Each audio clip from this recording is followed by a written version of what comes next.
गुरु प्यारी साध संगत जी बाबा जी ने बताया, पूजा घर में रखा लौटा पैसे को नष्ट कर देता है।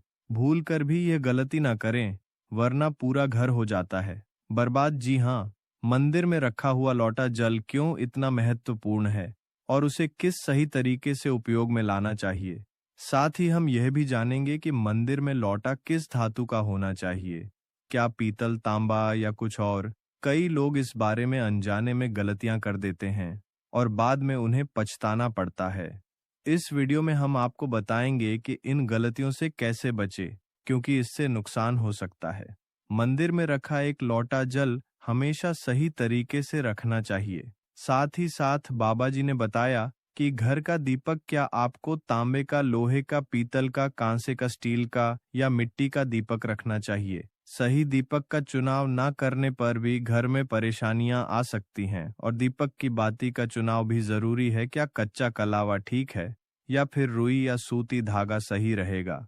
इन छोटी छोटी बातों को अनदेखा करने से पितृदोष, क्षण दोष, काल सर्प दोष या गरीबी जैसी समस्याएं हो सकती हैं। यदि आप इस वीडियो को बीच में छोड़ने का सोच रहे हैं तो आप अभी छोड़ सकते हैं, लेकिन कृपया ध्यान रखें, अगर आप लक्ष्मी माता का अपमान करते हैं तो यह आपके लिए शुभ नहीं रहेगा। अब बहुत से लोग यह सवाल पूछते हैं कि मुख्य द्वार पर जल छिड़कने का सही समय और तरीका क्या है। क्या इसे स्नान के बाद करना चाहिए या बिना स्नान के भी किया जा सकता है, और क्या झाड़ू लगाने से पहले जल छिड़कना चाहिए या बाद में। एक और सवाल है जो अक्सर पूछा जाता है, वह है कि क्या पीरियड्स के दौरान मुख्य द्वार पर जल छिड़क सकते हैं या दीपदान कर सकते हैं। और भक्तों, जब मुख्य द्वार पर जल चढ़ाएं तो इसे अंदर की तरफ से चढ़ाएं या बाहर की तरफ से। फ्लैट या किराए के घर में रहने वाले लोग भी पूछते हैं कि मुख्य द्वार पर दीपदान और जल छिड़कने का सही तरीका क्या है। आज का वीडियो इन्हीं सवालों के जवाब पर आधारित है। तो भक्तों, सबसे पहले जान लेते हैं कि मुख्य द्वार पर जल छिड़कने का सही समय और विधि क्या है। अगर आप मुख्य द्वार पर जल चढ़ाते हैं तो आपको यह ध्यान रखना है कि जल को रात में सोने से पहले एक पात्र में भरकर रखना चाहिए। आप कोई भी पात्र ले सकते हैं, जैसे तांबे, पीतल, स्टील या चांदी का। यदि गंगा जल उपलब्ध हो तो उसे थोड़ी मात्रा में डालें और फिर शुद्ध जल से पात्र भर दें। अगर गंगा जल नहीं है तो केवल शुद्ध जल भी पर्याप्त है। इस जल से भरे पात्र को अपने घर की रसोई में रख दीजिए। सुबह उठकर इस जल का छिड़काव अपने घर के मुख्य द्वार पर करें। मुख्य द्वार पर सुबह सबसे पहले छिड़काव किया गया जल घर की सभी समस्याओं को दूर करता है। प्रिय भक्तों, यदि आप नकारात्मक ऊर्जा, मानसिक परेशानी, आर्थिक तंगी या वास्तु दोष से परेशान हैं, तो यह उपाय आपकी मदद करेगा। रसोई में रखा जल मुख्य द्वार पर छिड़कने से आपके घर की परेशानियां समाप्त हो सकती हैं। यह उपाय न केवल वास्तु दोष और पितृदोष को समाप्त करता है, बल्कि तंत्र मंत्र या बुरी नजर के प्रभाव को भी खत्म करने में सहायक है। इस उपाय को नियमित करने से घर में सुख समृद्धि बनी रहती है और बीमारियों से भी मुक्ति मिलती है। आपको यह जल सूर्योदय से पहले मुख्य द्वार पर छिड़कना चाहिए। अगर सूर्योदय के बाद आप मुख्य द्वार को अन्य जल से धोना चाहे तो यह कोई समस्या नहीं है भक्तों, लेकिन यह विशेष जल सूर्योदय से पहले ही छिड़क दिया जाना चाहिए। अब कई लोग पूछते हैं कि क्या यह जल छिड़कने से पहले स्नान करना जरूरी है या बिना स्नान किए भी इसे किया जा सकता है। देखिए, जो जल हम सुबह मुख्य द्वार पर छिड़क हैं वह एक महत्वपूर्ण उपाय है। इसे स्नान करने के बाद करना आवश्यक नहीं है। प्रिय भक्तों, सुबह जल्दी उठे, सबसे पहले रसोई में जाएं और पहले से रखे जल को लेकर मुख्य द्वार पर जाएं। मुख्य द्वार खोलें और इस जल का छिड़काव करें। जल छिड़क समम अपने पितरों और माँ लक्ष्मी का ध्यान जरूर करें। ऐसा कहा जाता है कि सुबह सुबह माँ लक्ष्मी हर घर के द्वार पर आती है। जिन घरों के द्वार खुले होते हैं और जहाँ जल का छिड़काव किया गया होता है, वहाँ माँ लक्ष्मी प्रवेश करती हैं। जल छिड़क समय अपने मन में माँ लक्ष्मी से प्रार्थना करें, हे माँ लक्ष्मी, कृपया मेरे घर में प्रवेश करें, मैं आपका स्वागत करने के लिए तैयार हूँ। इसके बाद पितरों का ध्यान करें भक्तों, क्योंकि घर की दहलीज को पितरों का वास स्थान माना जाता है। जब आप दहलीज पर जल छिड़क हैं तो प्रसन्न होते हैं और उनका आशीर्वाद आपको मिलता है। स्नान करने की आवश्यकता नहीं है, आप बिना स्नान किए भी यह कार्य कर सकते हैं। अब आपके अगले प्रश्न की बात करें, क्या जल का छिड़काव झाड़ू लगाने के बाद करना चाहिए या पहले? इसका उत्तर यह है कि सुबह उठने के बाद सबसे पहला कार्य जल का छिड़काव करना चाहिए। इसके बाद आप झाड़ू लगा सकते हैं। सुबह उठते ही सबसे पहले बिस्तर पर बैठकर अपने दोनों हथेलियों को देख और माँ लक्ष्मी का ध्यान करें। प्रिय भक्तों, यदि चाहे तो निम्न मंत्र का उच्चारण कर सकते हैं। कराग्रे वसते, लक्ष्मी कर मध्य सरस्वती कर, मूल्य तु गोविंद प्रभाते कर दर्शन। फिर दोनों हाथ जोड़कर देवी देवताओं को प्रणाम करें। इसके बाद हाथ से धरती को स्पर्श कर प्रणाम करें और धीरे से अपना दाहिना पांव जमीन पर रखें। फिर रसोई में जाकर जल लें और मुख्य द्वार पर जल छिड़क दें। जल छिड़क समय मान लक्ष्मी और भगवान विष्णु का ध्यान अवश्य करें भक्तों। उसके बाद आप अपने घर के अंदर आकर अपनी दिनचर्या जैसे झाड़ू लगाना, स्नान करना आदि कर सकते हैं। अब कुछ लोगों का यह सवाल होता है कि क्या जल छिड़कने के बाद मुख्य द्वार की सफाई की जा सकती है? तो हाँ, आप ऐसा कर सकते हैं। पहले रसोई में रखा जल मुख्य द्वार पर छिड़क दें। इसके बाद अतिरिक्त पानी लेकर मुख्य द्वार की अच्छे से सफाई झाड़ू या पानी से कर सकते हैं। कुछ लोग पूछते हैं कि अगर वे फ्लैट या किराए के एक कमरे में रहते हैं तो जल का छिड़काव और दीपदान कहाँ करें? तो इसका उत्तर यह है कि आप जहाँ रहते हैं प्रिय भक्तों, वहाँ के गेट को ही अपना मुख्य द्वार माने। मतलब कि जिस दरवाजे पर आपका नाम लिखा हो या नेम प्लेट लगी हो, वहीं पर जल छिड़कना है और दीपदान करें। अगर आपके पास एक ही कमरा है तो कमरे के दरवाजे को मुख्य द्वार माने और वहीं पर यह उपाय करें। अब अगला सवाल यह है कि क्या पीरियड्स के दौरान मुख्य द्वार पर जल छिड़का जा सकता है और दीपदान किया जा सकता है? जल छिड़कने के लिए पीरियड्स का कोई असर नहीं होता। आप जल छिड़क सकते हैं, लेकिन दीपदान कार्मिक पूजा में आता है भक्तों, जो बिना शुद्धता के नहीं किया जा सकता। इसका मतलब यह है कि पीरियड समाप्त होने के बाद ही दीपदान करें। इसके अलावा कुछ लोग पूछते हैं कि मंदिर में जल रखना जरूरी है या नहीं और रखा हुआ जल क्या करना चाहिए। तो शास्त्रों के अनुसार घर के मंदिर में एक लोटा जल रखना बहुत जरूरी है। जल ऊर्जा को संचित करता है। जब आप पूजा करते हैं, मंत्र जपते हैं या भगवान से प्रार्थना करते हैं तो इन सभी की ऊर्जा उस जल में समाहित हो जाती है। यही कारण है कि मंदिर में जल रखना आवश्यक है। प्रिय भक्तों, सुबह की पूजा के दौरान एक लोटा जल मंदिर में रख और दीपक जलाए। यह अग्नि और जल के संतुलन का प्रतीक है। पूजा के बाद इस जल का उपयोग शुभ कार्यों में करें, जैसे पौधों में डालना या घर में छिड़काव करना। यह सकारात्मक ऊर्जा को बढ़ाता है। सुबह की पूजा के समय हम मंदिर में जल रखते हैं। अगली सुबह जब आप पूजा करने जाते हैं तो सबसे पहले उस जल का उपयोग करें। आप पूरे घर में उस जल का छिड़काव कर सकते हैं। यह जल आपके घर को शुद्ध करता है, क्योंकि यह सकारात्मक ऊर्जा से भरा होता है। इससे कई बीमारियां भी दूर हो जाती हैं और घर में नकारात्मक ऊर्जा का प्रवेश नहीं होता। भक्तों, अगर आप नियमित रूप से इस जल का छिड़काव करते हैं तो आपके घर की समस्याएं धीरे धीरे खत्म हो जाती हैं। कभी कभी लोग यह शिकायत करते हैं कि दवाइयां असर नहीं करती। ऐसे में अगर दवाइयों के साथ साथ रोगी को इस जल से पानी दिया जाए तो दवाइयां जल्दी असर करने लगती हैं। इसी तरह अगर परिवार में कलह और झगड़े रहते हैं तो परिवार के सभी सदस्य इस जल को थोड़ा थोड़ा पी सकते हैं। इससे धीरे धीरे सकारात्मक विचारों का प्रवाह शुरू होता है और घर में शांति और समन्वय आता है। प्रिय भक्तों, अगर आपका कोई व्यापार है या दुकान है तो इस जल का थोड़ा सा छिड़काव वहां भी करें। यह आपके व्यापार को सफल बनाता है और किसी भी तरह की परेशानी से भी बचाता है, क्योंकि यह जल बेहद सकारात्मक ऊर्जा से भरा होता है।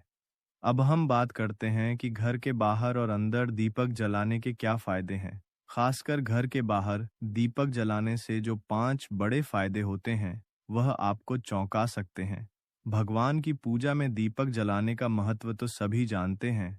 प्रिय भक्तों, हिंदू धर्म में देसी घी या सरसों के तेल का दीपक जलाना बेहद शुभ माना जाता है। तथा तिल के तेल का दीपक भी जलाया जाता है। लेकिन भगवान के सामने दीपक जलाना केवल पूजा का एक तरीका नहीं है, बल्कि घर के अंदर और बाहर दीपक जलाने से कई लाभ मिलते हैं। दीपक जलाने से न केवल सकारात्मक ऊर्जा उत्पन्न होती है, बल्कि 5 बड़े फायदे भी मिलते हैं। तो आइए जानते हैं। नंबर 1, पृथ्वी से अंधकार दूर होता है। घर में दीपक जलाने से न केवल घर का अंधकार दूर होता है, बल्कि यह नकारात्मक ऊर्जा को भी घर से बाहर कर देता है। जहां दीपक जलता है, वहां सकारात्मक ऊर्जा का वास होता है। स्वाभाविक है कि जहां सकारात्मक ऊर्जा होगी, वहां भगवान का भी वास होगा। इसीलिए भक्तों शाम होने से पहले दीपक जलाना शुभ माना जाता है। तेल से जलने वाले दीपक का असर उसके बुझने के बाद भी आधे घंटे तक बना रहता है, जबकि शुद्ध देसी घी का दीपक वातावरण को करीब 4 घंटे तक सकारात्मक रखता है। नंबर 2, दीपक जलाने का वैज्ञानिक लाभ। जब घर में शुद्ध घी या सरसों के तेल का दीपक जलता है तो उसके धुएं से घर के माहौल में सात्विकता आती है। प्रिय भक्तों, यह धुआं हानिकारक कणों को नष्ट करता है और वातावरण को शुद्ध बनाता है। नंबर 3, सुख समृद्धि का वास। जिस घर में भगवान के सामने दीप जलाया जाता है, वहां माता लक्ष्मी की कृपा बनी रहती है। ऐसे घर में सुख समृद्धि का वास होता है। दीपक को पूर्व दिशा में रखने से व्यक्ति दीर्घायु होता है और उत्तर दिशा में रखने से धन संपन्नता बढ़ती है। दीपक न केवल घर के अंधकार को दूर करता है भक्तों, बल्कि हमारे जीवन को भी प्रकाश की ओर ले जाता है। नंबर 4, बीमारियों को दूर भगाने में मदद। घर में दीपक जलाने से बीमारियां आसपास नहीं भटकती। परिवार के सभी सदस्यों को स्वास्थ्य लाभ मिलता है। खासकर अगर दीपक के साथ एक लौंग भी जला दी जाए तो इसका असर 2 गुना हो जाता है। यह त्वचा संबंधी बीमारियों को दूर करने में मदद करता है। नंबर 5, शुभ शक्तियों को आकर्षित करता है। जलता हुआ दीपक शुभ शक्तियों को चुंबक की तरह खींचता है, जो घर के लिए अत्यंत लाभकारी होता है। अब बात करते हैं कि मंदिर में जल क्यों रखा जाता है। जल को अमृत माना जाता है और यह देवी देवताओं के लिए विशेष महत्व रखता है। भक्तों, मंदिर में 1 लोटा जल रखना उतना ही आवश्यक है जितना कि आप रोजाना भोजन करते हैं। जब हम भगवान की पूजा करते हैं तो तांबे या पी के पात्र में 1 लोटा जल जरूर रखना चाहिए। यह जल एक सागर की तरह होता है और हमारे जीवन के दुखों को समाप्त करने में मदद करता है। यदि कोई व्यक्ति भगवान को रोजाना भोजन नहीं करा सकता तो वह मंदिर में 1 लोटा जल रख सकता है, जिससे उसकी पूजा पूरी होती है, ताकि भगवान इसे ग्रहण करें। और यह जल रूपी प्रसाद अगले दिन सुबह आप प्रसाद समझकर ग्रहण करें। प्रिय भक्तों, लेकिन याद रखें, मंदिर में रखा जल कभी भी तुलसी में अर्पित नहीं करना चाहिए, क्योंकि यह जल सभी देवी देवता ग्रहण करते हैं। हाँ, अगर आपके घर में लड्डू गोपाल या राधा कृष्ण है और आप 1 लोटा जल उनके लिए अर्पित करते हैं, तो आप अगले दिन यानी सुबह के समय वह जल तुलसी में चढ़ा सकते हैं। मंदिर में रखा जल अगले दिन यानी सुबह अपनी आंखों को धोने के लिए प्रयोग करें। इससे आंखों की रोशनी बढ़ती है और आंखों की बीमारियां दूर होती हैं। भक्तों, यश के अनुसार जो लोग मंदिर में 1 लोटा जल भरकर नहीं रखते, उनके घर में अकाल पड़ जाता है, घर की स्थिति खराब हो जाती है, परिवार में मुसीबतें आ जाती हैं और गरीबी का सामना करना पड़ता है। आप चाहे तो 1 लोटा जल में फूल आदि डालकर रख सकते हैं, जो बहुत शुभ माना जाता है। मंदिर में रखा जल का एक और उपयोग यह है कि इसे घर की रसोई में खाना बनाने में या पीने में भी प्रयोग कर सकते हैं। लेकिन यह जल तभी इस्तेमाल करें जब आपके घर में सात्विक भोजन बनता हो। अगर लहसुन या प्याज का इस्तेमाल होता है तो इस जल का प्रयोग खाना बनाने में नहीं करें। प्रिय भक्तों, इस जल को परिवार के सभी सदस्य थोड़ी थोड़ी मात्रा में पी सकते हैं और बचा हुआ जल आप घर के पौधों में डाल सकते हैं। यह जल व्यर्थ नहीं होता, इसके बहुत सारे उपयोग होते हैं। अगर हम सही तरीके से इसका प्रयोग करें तो यह हमारे जीवन की परेशानियों को सुलझा सकता है। मंत्रों से अभिमंत्रित जल बहुत शक्तिशाली होता है और हमारे घर के मंदिर में रखा जल देवताओं का आशीर्वाद होता है। भक्तों, क्योंकि वह हमेशा देवता के पास होता है, इस जल में सभी सकारात्मक शक्तियां समाहित होती हैं और अगर हम इसका सही प्रयोग करें तो यह हमारे जीवन में सकारात्मक परिवर्तन ला सकता है। मतलब कि आप जल को पीने में, खाना बनाने में, घर में छिड़काव करने में इस्तेमाल करते हैं तो इससे हमारी समस्याओं का समाधान होता है और अगर कोई भी कार्य नियमित तौर पर किया जाता है तो हमें उसका लाभ जरूर मिलता है। कभी कभी करेंगे तो उतना लाभ दिखाई नहीं देगा, लेकिन अगर आप नियम बना लें कि हर रोज उसी जल से घर में छिड़काव करना है, घर के हर व्यक्ति को थोड़ा थोड़ा पीने के लिए देना है, बचा हुआ जल पौधों में डालना है, दुकान पर छिड़कना है, व्यापारिक स्थल पर छिड़काव करना है, बच्चों की किताब और तिजोरी में छिड़काव करना है, तो आपको निश्चित ही चमत्कार देखने को मिलेगा। प्रिय भक्तों, इसी तरह से जो रसोई में रखा हुआ जल होता है उसका छिड़काव आप अपने घर के मुख्य द्वार पर करें तो इसका लाभ बहुत जल्दी दिखाई देगा, लेकिन इसे अपने रूटीन में शामिल करना होगा और प्रतिदिन नियम से यह कार्य करना होगा, तभी आपको लाभ मिलेगा। कई लोगों के सवाल होते हैं कि मंदिर में रखा जल जब हम अगले दिन उठाते हैं तो उसमें कभी कभी कीड़े मकोड़े पड़ जाते हैं, तो क्या हम उसे ढक सकते हैं? हाँ, आप उसे पूजा के बाद किसी प्लेट या कटोरी से ढक सकते हैं। जब आप अगले दिन उस जल को उठाएंगे तो वह बिल्कुल शुद्ध और साफ सुथरा होगा। भक्तों, आप इस जल का प्रयोग किसी भी कार्य में कर सकते हैं। जब भी आप घर के मुख्य द्वार पर जल छिड़काव करें तो गणेश जी का मंत्र ओम गणपत नम जरूर बोले और जो हमने आपको वीडियो में बताया है उसे ध्यान से समझकर अपने घर के मुख्य द्वार पर जल का छिड़काव करें। अब जानते हैं कि दीपक किस पदार्थ का होना चाहिए, लोहे का, तांबे का, पीतल का, कांसे का, स्टील का या मिट्टी का। आखिर घर में कौन सा दीपक रखना शुभ माना जाता है? अगर गलती से भी घर में गलत पदार्थ का दीपक रखा जाता है तो पूरा घर अस्त व्यस्त हो जाएगा, कंगाल हो जाएगा और बर्बाद हो जाएगा। देखिए, स्टील के दीपक में पूजा करने से घर में शनि को नाराज किया जाता है। प्रिय भक्तों, लोहे के दीपक से भी पूजा नहीं करनी चाहिए क्योंकि इससे घर में गरीबी आ जाती है। बाजार में लुभाने के लिए कांच के दीपक भी आ गए हैं, लेकिन बिल्कुल भी गलती से भी घर में कांच का दीपक ना लाएं, नहीं तो राहु केतु आपके घर में आ सकते हैं और घर बर्बाद हो सकता है। कांच का दीपक शनि और राहु को नाराज करता है। तांबे का, पीतल का और मिट्टी का दीपक धन की देवी लक्ष्मी को आकर्ष करता है। भक्तों, घर में कोई भी अन्य प्रकार का दीपक लाना सही नहीं माना जाता। पीतल और मिट्टी के दीपक को शुभ और मंगलकारी माना जाता है क्योंकि यह शनि और राहु केतु को प्रसन्न रखता है, साथ ही मंगल ग्रह का भी असर कम करता है। कच्चा कलावा और रोई से जलने वाला दीपक सर्वोत्तम होता है। जो लोग सूती धागे से हाथ पर बांधने वाली बाती तैयार करते हैं उनके घर में समस्याएं और गरीबी आ सकती हैं। रुई और कच्चा कलावा का दीपक ही शुभ माना जाता है। अब जानते हैं मंदिर में घंटी क्यों बजाई जाती है। भगवान शंकर के मंदिर में घंटी बजाने का उद्देश्य क्या है? ताली क्यों बजाई जाती है?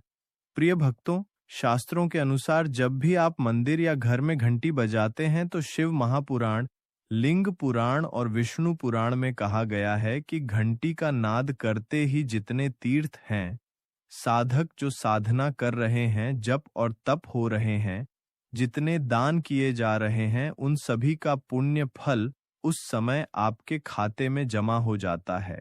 अब मंदिर में ताली बजाने का महत्व भी समझे। जब लोग भजन कर रहे होते हैं, साधना में होते हैं, अभिषेक कर रहे होते हैं या पूजा में व्यस्त होते हैं तो 3 बार ताली बजाने से उनका पूरा पुण्य हमारे खाते में आ जाता है, जिससे हमारा भाग्य उज्जवल हो जाता है। भक्तों, एक महत्वपूर्ण बात यह है कि घर में गरुड़ घंटी का नाद करना बेहद शुभ माना जाता है, मगर बच्चों को खेल के तौर पर घंटी नहीं दी जाती क्योंकि घंटी का नाद करते समय सभी का पुण्य हमारे खाते में आ जाता है। इसलिए घंटी का नाद केवल पूजा और भजन के समय ही करना चाहिए। इसे खेल खिलौने के रूप में ना ले। मंदिर में घंटी बजाने का तरीका भी महत्वपूर्ण है। यह हमेशा प्रेम और श्रद्धा से बजानी चाहिए, न कि जोर जोर से। कई बार लोग मंदिर का पट बंद होने के बाद भी घंटी बजा देते हैं, जिससे पाप लगता है। प्रिय भक्तों, अगर भगवान मंदिर में विश्राम कर रहे हैं तो उस समय घंटी बजाना गौर पाप माना जाता है। मंदिर बंद होने पर घंटी को रस्सी से बांध दिया जाता है ताकि वह न बजे। घंटी बजाने का सबसे शुभ समय सुबह 4 बजे से लेकर 11 बजे तक होता है भक्तों, क्योंकि यह समय अत्यंत मंगलकारी होता है। इसके अलावा शाम 6 बजे से रात 11 बजे से पहले भी घंटी बजाई जा सकती है। रात 12 बजे के बाद मंदिर के पट बंद कर दिए जाते हैं और देवी देवता विश्राम करते हैं। इस समय घंटी बजाना पुण्य के बजाय पाप का कारण बन सकता है। प्रिय भक्तों, आपको यह वीडियो कैसा लगा कमेंट बॉक्स में ज़रूर लिखना। जी, अगर आप हमारे चैनल पर नए हैं, लाइक सब्सक्राइब करना ना भूले जी। इसी के साथ इजाज़त लेते हैं, राधा स्वामी जी।